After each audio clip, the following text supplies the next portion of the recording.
Welcome back. It's still ThisDayLive here on Arise News, and I'm Reuben Abati in Lagos. Yeah, just before we went on break, we were discussing Libya, the Libyan situation. Joining us now is our international relations foreign affairs expert, Professor Bola Akinterinwa, the Director General of Bolitag Center for International Diplomacy and Strategic Studies. Prof, thank you. You must have listened to part of the conversation. So what's your take on the situation of the Libyan returnees? I think you meet the most critical point, the most relevant point, which is globalization. Globalization involves free movement, borderless societies. So the Nigerians can move as freely as they want as citizens of the global community. However, globalization does not imply, for whatever reason, that if you are moving from Nigeria to Liberia, from Liberia to Libya, from Libya to Italy, you should engage in any act of illegality. You are supposed to go through the due process, which is in two parts. The first part is that you must hold a valid identity card, which is your passport. Your passport must be valid. It simply means authorization, recognition, approval by the issuing state. So when you hold a Nigerian passport, it simply means that Nigeria can now vote for you. And that's why it is clearly stated in the passport that the owner, all right, the holder of this passport is a citizen of Nigeria. Please assist. Then visa is the second stage. Visa means acceptance of the recommendation by the issuing authority that, please, we know this guy is our citizen, is entitled to international decent treatment. Now, in most cases, Nigerians have their passport, which is the first leg. You are recommended. But now, you do not have the visa, right? Which your destination, the host state to be, will have considered. So you now travel on your own, meaning that, one, you have abused the recommendation of the government of Nigeria, the issuing state. Secondly, you have taken for granted the country you are going to. Now, Libya, the major problem is this: whether it is under Muammar Gaddafi or post-Gaddafi. We talked about post-crisis Libya. Yes. Post-conflict. Post-conflict. Well, Libya has permanently been a terra cognita of crisis and conflicts. They're only changing, the environmental conditionings. So Nigerians do not even go to the city, to the villages. They go to the desertic areas. All right, that's the problem. Because they are illegal travelers. Yes. So in other words, play into the hands. You are saying that illegal migration is a crime. It's a crime. In the eyes of international law. Yeah, you can't blame in other words, even these returnees, what we're dealing with criminals. Precisely. In the eyes of the law. You cannot be more correct. Anyway, let's move on. Thank you for making that point. Let's move on to the issue about the PDP convention that is on December 9. Barely 1 week to the National Convention of the People's Democratic Party, the PDP, on December 9. And Bayelsa Governor Seriake Dixon has advised the PDP leaders not to see the party's National Convention on Saturday as an end, but a means to regaining power in 2019. In addition to that, with the rancor and deep suspicion that currently exists among contestants, particularly the national chairmanship candidates, the party's leadership has been drawn into a brewing crisis, which, if not quelled, could have dire consequences. But despite the arm-twisting tactics of moneybags in the party and allegations of bias leveled against its leadership, a top-ranking leader of the party claims the leadership is still very much in charge and would not allow its independence to be eroded. Victory is the goal for the PDP in 2019, and the party seems focused on winning federal power. What do you think? Is the PDP the favored party? Is the PDP really focused on the right things to enable it win power back in 2019? And how do you think that the convention will turn out? With so many people jostling for chairmanship and all this talk about zoning and micro-zoning and the PDP really looking like a party in disarray, if I may say so. Well, looking like a party in disarray in the run-up to the convention is different from how they emerge from the convention.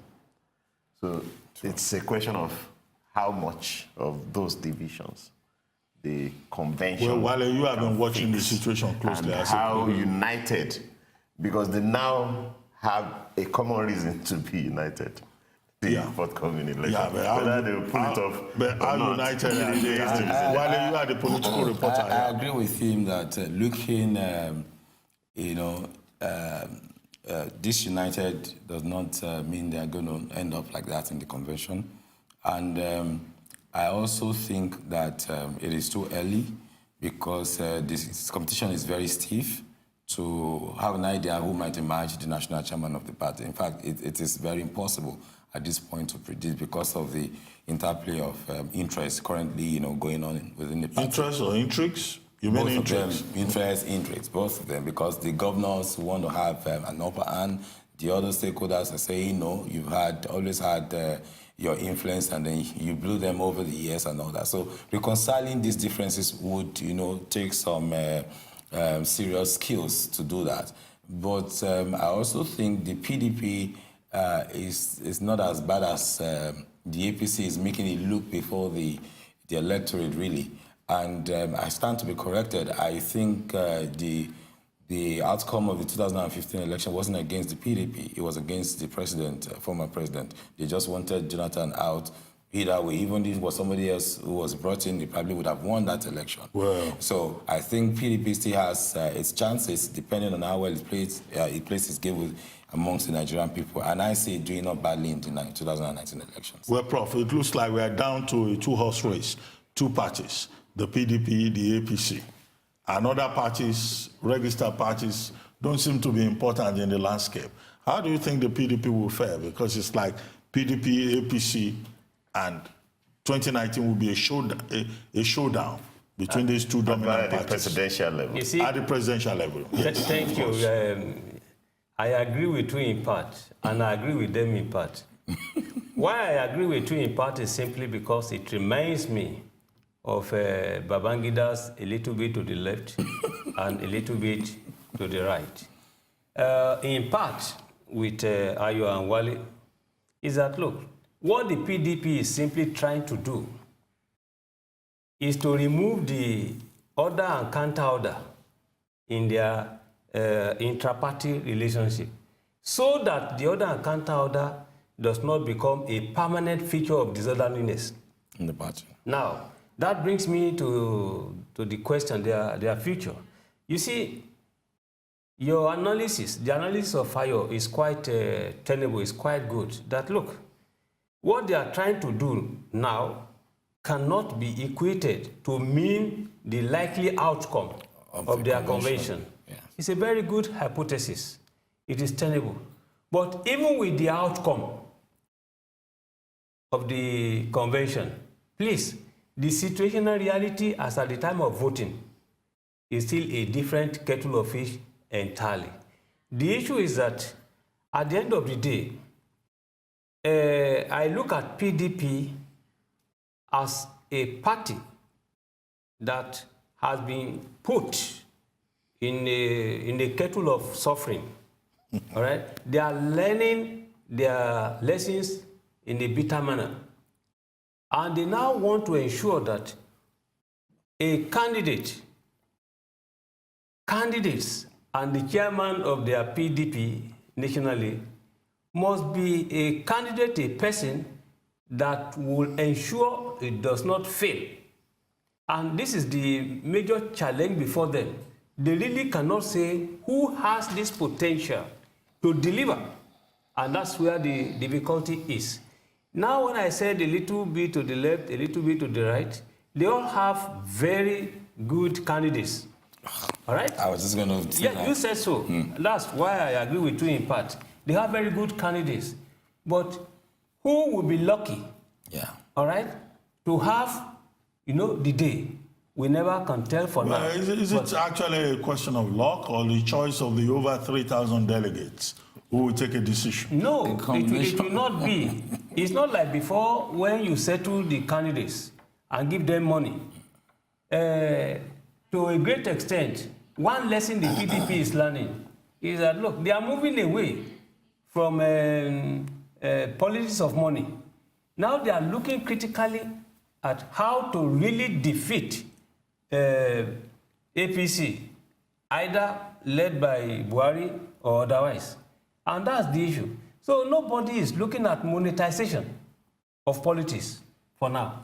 Well, I'm not too sure that but it's not a factor you can discount on. I'm not too sure you can remove the money element from Nigerian politics. But we wish the PDP well, and that they will get the right person to lead the party. Hoping so. And whoever emerges as chairman of the PDP at its next convention, the geographical extraction of that person, the religious extraction of that person will have implications for a lot of other Don't things forget also, within sir, the party, that the APC too is going to have its own elective convention in June and might change its national chairman to indeed some of the officers. Well, of course, the next so it will be interesting. The next months will be very interesting in Nigerian politics. Yes. And the international community will, of course, be watching very closely. Let's go to this issue of Vice President Atiku, who has been in the news. Former Vice President Atiku Abubakar says that President Buhari was barred from the United States for 15 years due to his religious views. Atiku was quoted as saying this during an interview with Dele Momodu, who is part of our team, and in his weekly column titled Pendulum, which was published in the Boss magazine. The former vice president was responding to a question on why he avoided traveling to the U.S., stating that it is the sole prerogative of America to determine who they want in their country or not. He went on further to say his application is going through an administrative process. But for about 15 years, Buhari could not enter America on account of religious considerations. It seems that this is just the beginning of unwarranted rhetoric between opposing parties in anticipation of a stand down in the forthcoming 2019 elections.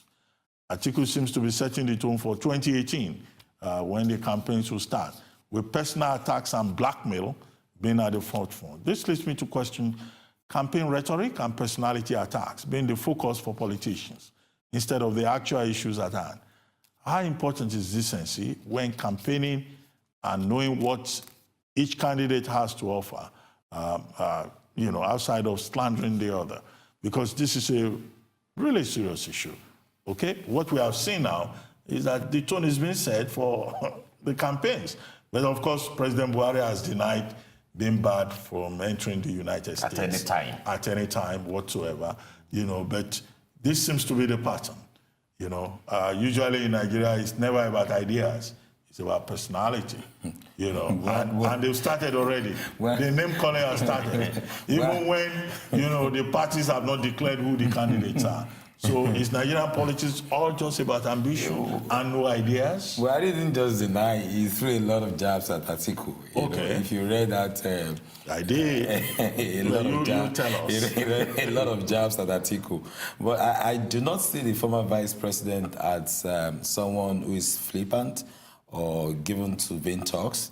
So if he had said Buhari was unable to travel to the U.S. for 15 years, honestly, you have to concede certain things to him. He probably had some facts. We may not have everything. He has his own facts too, because up until the time he won his election, I've not heard about Buhari going to, to the U.S., even when he was said to have been invited by Obama, to his inauguration. I didn't see him there. Yeah, but the point is not going and not being allowed to go. Yeah. You said he was invited by Obama. But as president, President Buhari has been attending UNGA, United Nations General Assembly. As president, nothing will stop a sitting president. Nothing will stop. Things stop I'm sure president. when he gets... No.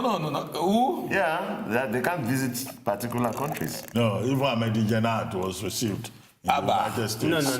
No, let's get it straight. I think Wale is quite correct. United Nations location in New York necessarily makes the area all right, the place, International territory. International territory, it has an exterritorial diplomatic status. So the United States cannot deny any sovereign state access to the place. And that is why, you see, visas are codified. Visas. Yeah. You have A, B, C, B1, B2. all those things. They have their meanings. In fact, there are some visas that only entitle you to move from the airport only to the United Nations. They will not allow you free movement to other parts of the US. So these are things people should not take for granted. Now, for Buhari, he might have been issued the status of a person non grata, unwanted. All right? So in this case, in your own individual capacity, you cannot go there. If you go there, well, you will face the music. Whatever you carry can be attached. But if you are going in your official capacity to represent Nigeria with your status, please, you can go there. So that's where you are very correct that Atiku wouldn't have talked out of... Yes, loosely. Prof, can we rephrase the conversation? Why should Buhari or Atiku going to the United States, being admitted into the United States, be an important issue for Nigerian presidential The reason election? cannot be far-fetched. It cannot be far-fetched simply because any person seeking the highest office Nigeria. to occupy a position in any part of the country, please, you need to be decent. Your record should be straightforwardly acceptable, clean. But now, if, for instance, you make a statement according to which the international community felt seriously offended, that is to say, look, I read it, that you are committed to the implementation of Sharia. And we know what Sharia is all about. It is a source of major international crisis and conflict. So, and America felt offended to say, okay, you can go anywhere, but on the basis of this statement, you cannot. Let me rephrase it again. Should Atiku be focusing on whether Buhari can enter the US or whether he has a certificate or a NEPA bill or whatever, instead of advertising what he would like to do? No, it was just a When simple he to become response. president. It was just a simple response to the question asked him. Let's not take it out of context. Because as a candidate, as a potential candidate, question, yeah. about that. It was a simple response. In And responding, he said it's no big deal. I'm after all somebody too, so Yes, it's not a big he deal. made a claim that had previously not been in the public domain. I am not aware that President Buhari, who for a period of 15 years was not allowed to enter. It's in the news now. But the only source thus far is still the presidential. yeah, because the embassy has not corroborated it. Yeah. The embassy of the They won't United even say States. that at this point. You have to anyway, take so- it with a pinch of salt. Now diplomacy. He used it They will even defensively, deny it. Yes, they will even deny it. I mean, for diplomatic Yeah, reasons. but you see, going forward, you see, the point we made about setting the tone, it means we imagine that by 2018, when the campaigns really start, Yes. there's really going to be a lot of brickmanship, there's going to be a lot of mudslinging. Is that what we want? Before we move on, I'd like to say something to Prof. You were saying it's about record of the person seeking the highest office in the Yes. land. And then, so if America is not granting me visa, and London, France, so does it change who I am in terms of record? particularly when it's on a It does. religious issue. So why is America when it's important a than... point of religious difference? Look, yeah. why is it that every country is seeking relationship with the United States? Is it not because it's a superpower? And Everybody always seeking It used to relationship be- with one another. Hold Prof. on. I understand that. You see, the issue is that here in Africa, Nigeria, Particularly. Nigeria in particular, is another United States, whether anybody wants to like it. Everybody wants to come to Nigeria. All right? Primus inter pares, first among equals. Nigeria is first in Africa. Even when they refer to Libya, they refer to South Africa. Please, the Nigerian of today, that you are, that I am, please, we have the respect. Forget whether they talk about 419, etc. along. I am aware of a statement or a condition made by a former United Nations Secretary General. They wanted to post a commandant general to Sudan, and they needed, somebody recommended someone from Pakistan, and Pakistan or India. The recommendation from the office of the UN Secretary General was that, look, if you really want a quick solution to this problem, please appoint a Nigerian soldier. And they made the recommendation. Olusegun Obasanjo was president by that time. And most unfortunately, it's now late. Ambassador Oduyemi Adeniji was contacted to do this. And they sent to Okonkwo and Martin Luther King. Aguayo. Please, these were the people. And this is because they said, look, if you want a meaningful and constructive and immediate solution to this problem, please send Nigeria. So America is a factor in our politics. In addition to everything, Nigeria has the largest population in Africa, and we're also the largest market in Africa. In fact, the military is the most active. If not for anything. Anyway, yes. You're watching ThisDayLive, the Sunday talk show here on the Arise News channel with me, Reuben Abati. We're going to take a short break now. You stay with us.